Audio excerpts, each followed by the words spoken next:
sambil ngobrol-ngobrol nih. Berarti kayo risetnya sejak bilo? Kok ini riset sejak waktu S3 2005. 2005. Ya 2005. 2005 tuh kayo lah riset. Ya, karena 2005 itu kan saya ngambil psikologi pendidikan. Oke. Meneliti tentang teori kecerdasan emosi Oke, Goleman dulu. Iya, iya. Nah, dan tahun-tahun itu tren kecerdasan emosi itu. Ya, ya, ada SQ keluar. Ada SQ gitu keluar. Jadi orang memang pada gencar itu. Jadi tidak lagi dominan intelektual tadi. Iya, iya, iya. Kan? Iya, iya, iya. Jadi karena ada faktor lain nih. Ada faktor lain. Faktor lain itu ternyata itu yang lebih besar mendorong orang-orang sukses. Model-model ini. Model kita ini. Amin. Ya. Ini kan tidak didapat di sekolah. Iya, betul. Tidak dapat di kuliah. Betul. Nah, dan itu yang tidak dimiliki oleh orang-orang yang jenius. Orang-orang pintar tidak mau membuka itu. Orang-orang yang dapat IP 4. Itu tidak mau dia kayak ini. Habis waktu baik kan? Iya. Nah itu. Yang kedua, dia diajak ke lapangan, berdiskusi dengan masyarakat macam. Karena itu dulu lama kita terpegang oleh teori IQ itu. Iya. Kecerdasan otak. Intelektual otak adalah kunci. Ternyata jadi makanya itu kalau dulu kita sekolah harus dapat ranking 1, 10 besar. Itu otak yang conscious dan subconscious itu nggak sih? Iya. Ya kan? Iya. Alam kecerdasan selama ini kan yang dasar cuma consciousnya ya kan? Bahkan sampai hari ini. Iya. Sekolah perguruan tinggi kita masih terjebak dengan fakultas akal dan rasional. Betul. Nah, maka kekuatan yang dari dalam ini itu yang terabaikan sampai hari ini. Sampai hari ini. Iya. Kalau andaikan ada orang memunculkan itu, ya itu tidak besar gitu ya. Iya. Nah, karena apa tuh bro? Atau karena tidak bisa diukur kah? Iya, karena teori barat dulu itu memang dia tidak mau masuk kepada wilayah yang kayak model filsafat ini. Dia lebih kepada yang bisa terukur secara langsung. Nah, dan itu yang membuat gitu ya, mereka itu nggak welcome gitu ya. Jadi yang sifatnya adat istiadat, nilai-nilai religiusitas, nilai-nilai suci kita dengan keluarga itu tidak masuk dalam rasionalitas ini. Sebelumnya kawan-kawan perkenalkan ini Prof. Iskandar dari UIN. UIN apa namanya Prof? UIN Sultan Taha Saifuddin Jambi. Jadi kakak saya itu alumni itu juga Prof. Kakak data saya Prof. Oh iya. Bahasa Arab. Oh bahasa Arab. Tahun 2005 lah, 2005-2006 gitu. Iya. Beliau kuliah di situ gitu. Nah hari ini sebagai founder, penggagas ruhiologi. Ruhiologi. Nah, jelaskan sedikit Prof. Ruhiologi ini apa Prof? Nah, ruhiologi itu adalah energi yang terdalam gitu ya, yang dimiliki oleh setiap manusia. Berarti ilmu tentang keruhan. Wah, jadi ilmu tentang ruh, tetapi yang mau kita internalisasi ke diri kita itu adalah berupa energi jiwa. Yang menghidupkan jiwa kita. Coba dijelaskan lebih dikit, Prof. Nah, lebih eksplisit sih, Prof. Biar yang mudah bisa kawan-kawan pahami lah. Framework lah. Ya, kan kita ini bagaimanapun kita punya fisik, ya, jasmani dan rohani. Nah, selama ini dalam pendidikan kita itu lebih dominan mengurus jasmani gitu ya, physically kita. Nah, dan termasuk dalam kecerdasan. Kebetulan saya fokus ke kecerdasan.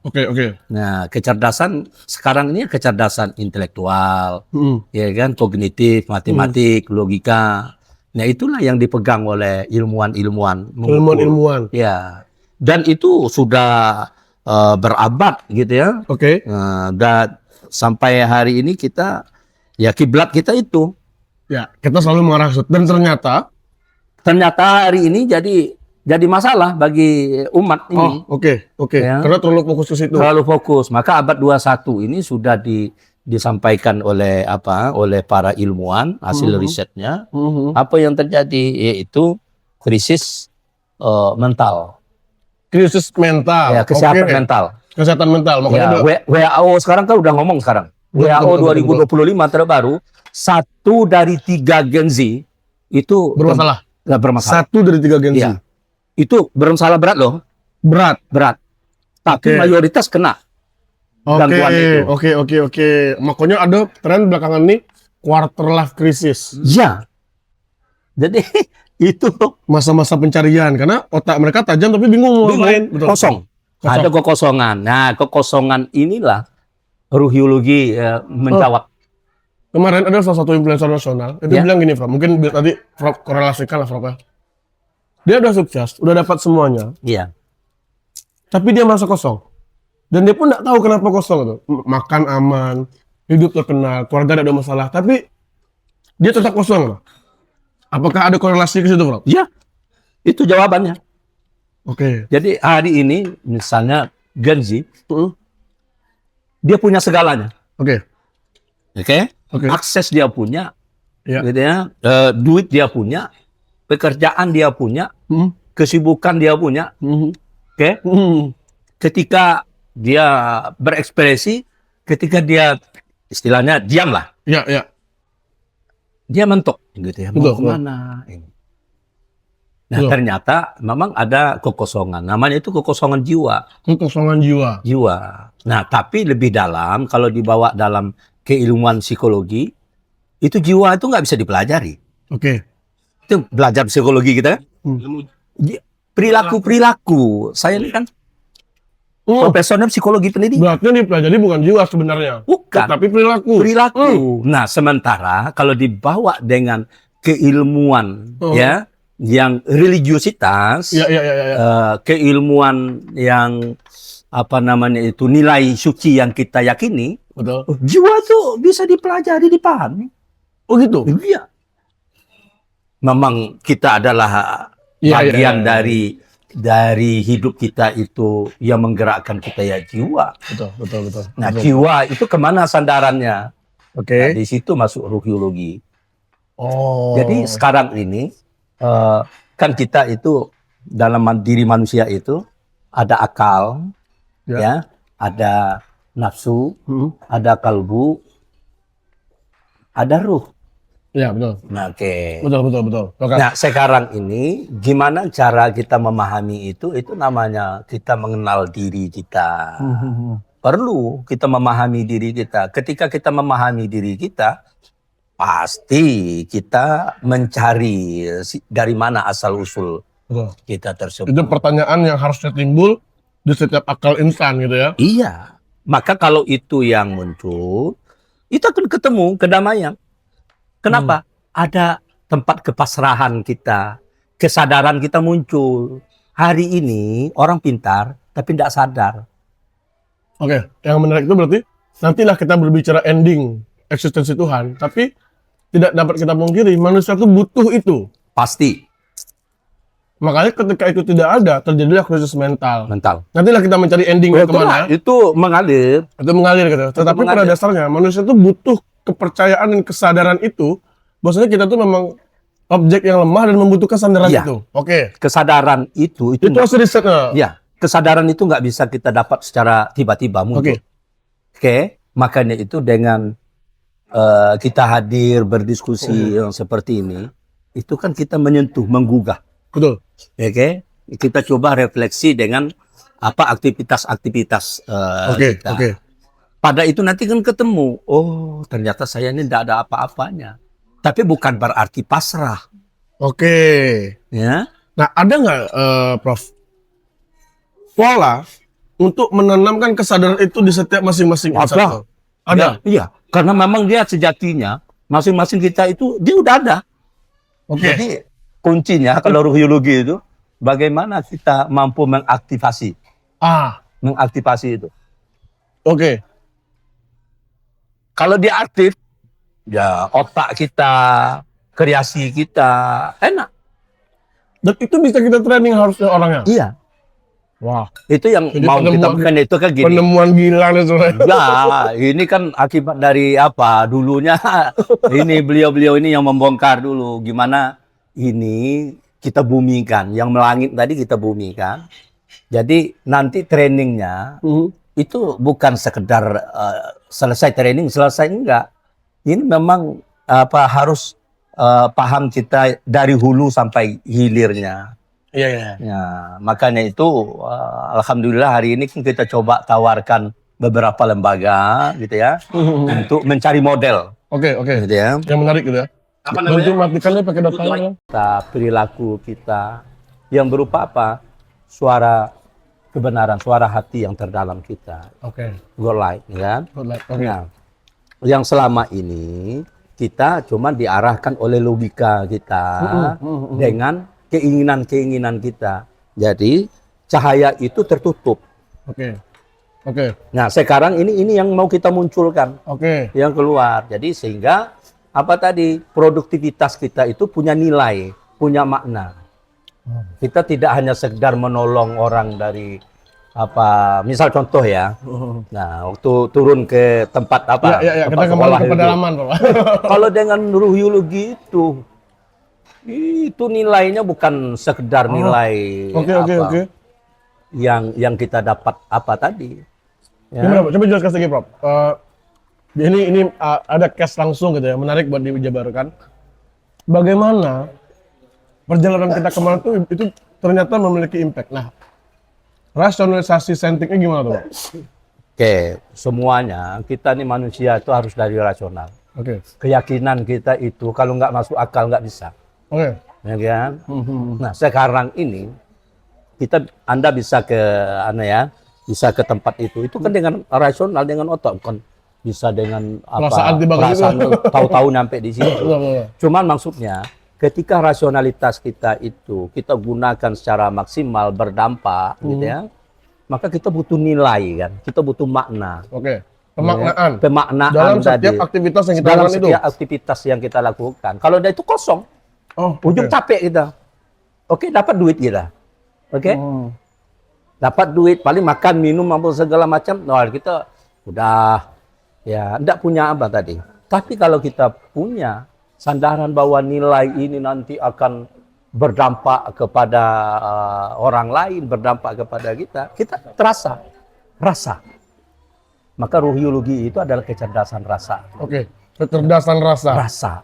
Sekarang Apakah ini, bisa kita samakan dengan emosional? no, Oh, beda. dia di atas itu. Cuman ruhyologi ini itu nggak bisa jalan kalau nggak ada intelektual, nggak ada emosional, nggak ada jiwanya. Oke, paham. Nah, sekarang ini kalau otak kita sekedar bekerja dengan jiwa itu belum tentu terhubung dengan Tuhan loh.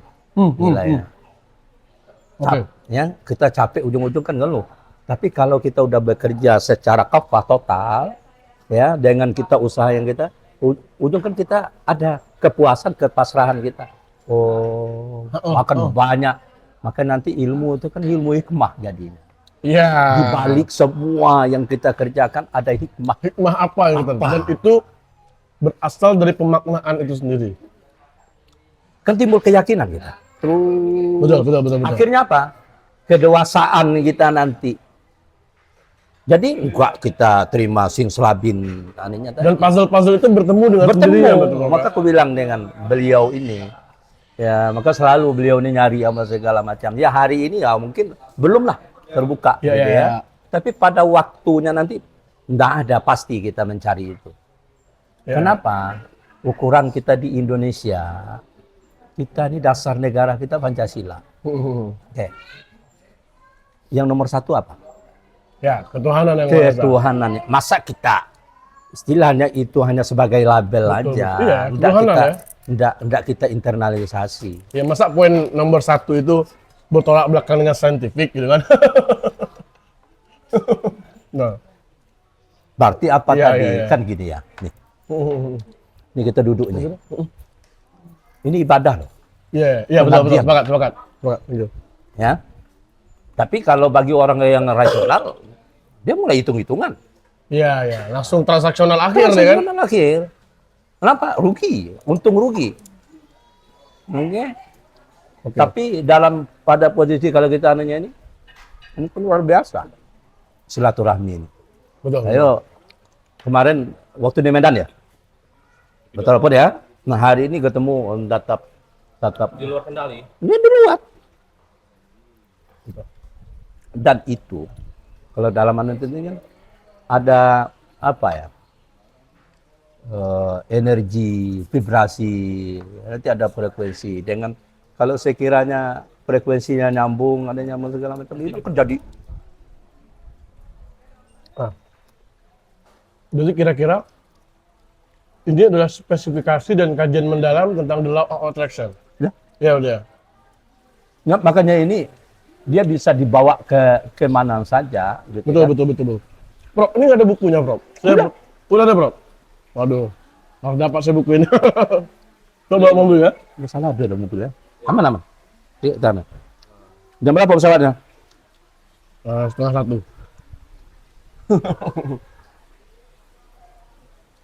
Jadi memang ini dalam saintifiknya saya mencoba menghubungkan semua kecerdasan yang ada. Jadi potensi yang ada pada manusia itu harus menjadi apa kalau bahasa anunya itu intelektual berkesadaran ketuhanan. Oke. Dan dalam konteks zaman hari ini kita sedang berijtihad tajdid untuk peradaban berkesadaran. Karena hari ini peradabannya tidak berkesadaran. Banyak orang pintar hari ini tapi mati rasa. Oke. Dia intelektual, manipulatif, Wah, berbohong. Tapi dia membohongi dirinya. Dirinya sendiri dia bohong ya, Sejatinya dia tahu dia bohong. Kenapa? Karena potensi ruhiologinya itu tertutup. Oke. Makanya ruhiologi itu bukan miliknya agama A, B, C, semua. Itu manusiawi, itu kemanusiaan kita bisa sampaikan. Iya, kemanusiaan, pengabdian yang tanpa batas. Oke. Oke. Itu ruhiologi. Itu ruhiologi. Ya, kalau intelektual, pengabdiannya sampai logika rasionalnya. Material sekali. Material sekali gitu ya. Emosional juga seperti itu. Material sekali. Spiritual yang diagung-agungkan hari ini, itu juga masih materi. Itu juga masih materi. Masih materi. Oke. Nah, sekarang dengan hadirnya ruhiologi ini, dia akan memberi pancaran energi spirit. Ya kan? Menarik tadi. Jadi sehingga berpikir, karena kemanusiaan ini kan tidak berpikir. Jadi sehingga berpikir, dia dapat kenal dengan Prof. Iskandar. Iya, betul. Oke, dari kenal dengan Prof. Iskandar kan ada nilai. Iya. Nah, ada nilai ibadah. Ya, kan? Kita membicarakan hal yang baik. Mudah-mudahan ini kan berkembang untuk umat ini apa segala macam. Nah, cuma kalau berpikir yang IQ, wah ini nanti ada proyek ini kita bisa ini Betul. Itu pasti.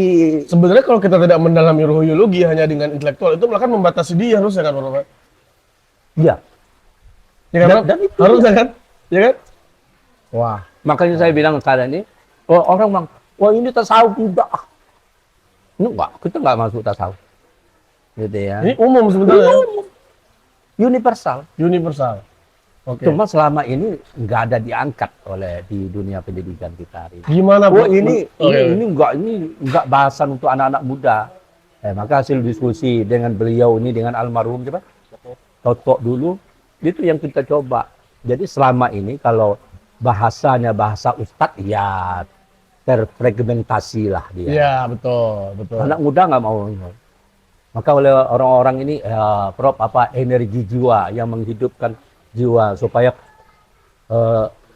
istilahnya kan kekosongan jiwa, galau, anak-anak muda atau segala macam, ini yang kita isi. Dan modelnya bisa kita secara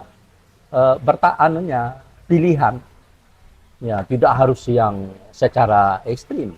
Ya. Dan itu akan membuatkan nilai-nilai kebaikan sebenarnya dalam diri seorang. Karena saya pikir kita kan bertemu dengan orang-orang dengan latar belakang berbeda-beda, Bro. Orang baik ini tetap akan bakal jadi baik, Bro. Ya. Iya, Bro. Ya. Nah, terus ini hampir semua pengusaha yang menurut saya pertumbuhannya cukup bagus, itu memang karakter mereka baik-baik semua, Bro. Kita udah harus ke situ. Makanya itu ini, andaikan pun tidak baik, ya. ketidakbaikan itu dia sadar. Ya. Kesadarannya dan Berarti ada sensor lah dalam hati seseorang itu. jadi dia bisa nanti ada ringnya. Oke. Kebaikan itu ringnya 9. Ya, ya. Oke, saya baru bisa 3. Tapi dia kepingin yang ke 9 dikarenakan dari ini. Ya. Ada timbang rasa. Ada timbang rasa. Ada timbang rasa. Oke, Sekarang ini nggak ada timbang rasa. Selesai di sini Ya, dan keinginan. ya. Padahal itu membatasi sebenarnya kan, Pak? Membatasi. Kenapa? Toh, sekarang kita anggaplah orang yang sukses, kita anggap sukses. Secara material ya, fisik. Ya, ya. Tenangkah dia? Belum tentu. Pencitraan di depan ya. Ya. Dia menunjukkan itu. Ya, Tapi betul, di betul, dalam betul. ini gejolaknya. Tiba-tiba besok tertangkap narkoba. Tiba besok tertangkap korupsi gitu, Pak. Itu contoh yang apa? Kawan-kawan kita yang di anggota DPR pusat ya. Iya. Ketika diuji melap, jadi dia. Tapi kalau dengan kita punya segalanya pada diri kita, ya kita siap untuk menerima apapun keadaannya. Tetapi yang Tuhan itu tidak sia-sia, Ya, ya. tidak sia-sia. Ya makanya itu kalau skeptis kita memandang ini ya berat jadinya, Wan. Betul, betul, betul, betul. Ya berat, oke. Nah makanya itu saya sering duduk dengan Irfan ya itu mencoba membawa ke bahasa-bahasa yang mudah Ya, ya. Diserap lah dipahami, ya. yang diserap, gitu ya. Misal contoh, ya kan kalau anak-anak muda kita bawa dengan ceramah-ceramah ustadz kan berat. Betul, Nah kita coba yang dengan bahasa dia mengerti. Dia, oh iya. Ya. Ya ngapain? Contoh saya diskusi kemarin di Polda itu, ketika ditekan terlalu jauh, mau bunuh diri. Oke. Oke. Padahal berapa juta manusia di atas dunia ini yang kepingin cari status pekerjaan Seperti dia kan. seperti dia. Enak aja. Ini kan itu kan bahaya itu. Dan itu kan sudah bisa menjadi. Ya, nggak apa. Sepertinya ini video bakal panjang dan akan ada pertemuan-pertemuan berikutnya. Saya baca dulu buku Prof. Oke. Izin. Nanti insya Allah kita ke Jambi lagi. Dan kita bikin video yang lebih panjang dengan diskusi yang lebih menarik gitu. Terima kasih banyak Prof Oke. untuk diskusinya saya ini Prof.